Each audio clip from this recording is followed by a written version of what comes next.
Hey guys, hope all is well out there. If you joined us for the first time, welcome. Happy to have you. So today I wanted to talk about an important topic, especially for beat makers and musicians all the same. We do a lot of banging and hammering when it comes to making beats. And that banging and that hammering, believe it or not, is a lot of pressure on your wrists and your fingers. We want to be conscious of that because we want to be able to make beats and create for as long as we can. And if our hands and our wrists is messed up, trust me, you're not going to be able to make those banging beats that you make. This is not a fact and it's not confirmed, but I believe Roland designed this sampler here, this particular sampler, and the ones that came before it a certain way. And I believe the way they design it, like a true mobile sampler, is they kind of design it like a mobile phone. I get up about every 30 to 40 minutes and I hold a Roland in my hand like a mobile phone, just so that I could give my wrists a little break. I put the batteries in the Roland SP4 for MK2, and I walk around the studio with it and I hold it like a cell phone. Now, I happen to have large hands, so it's not a problem for me to kind of get around the pads and get around the machine. If you notice, Roland actually put all the important buttons, the volume, the effects, the shift button, the roll button, the bus effects, the whole pause button, the external source button, the sub pad button, all on the outer edge of the machine.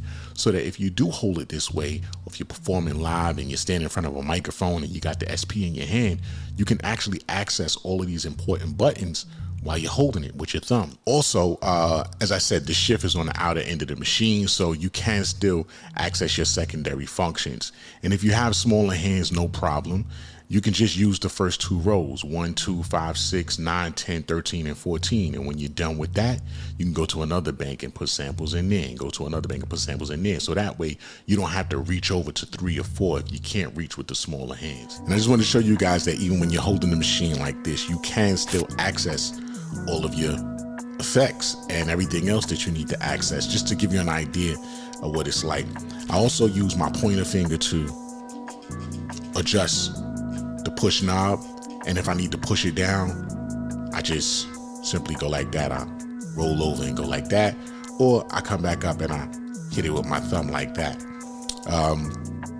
You also have access to all your effects, looper, and you can still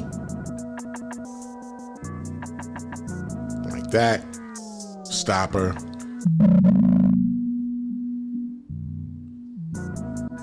resonator,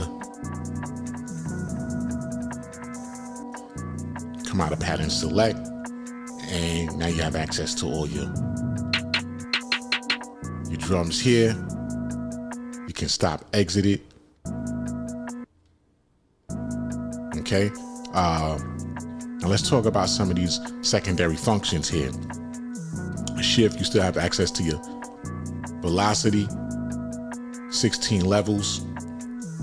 If you need to shift and hit any of these buttons, you can do that. Now, of course, it's going to be a little harder to shift and hit these buttons, but I'll use my pointer finger to hold down shift like this, and then I'll access these buttons over here like that. So yeah, you got to do some moving around or whatever, but whatever, it's still going to give your wrist a little break.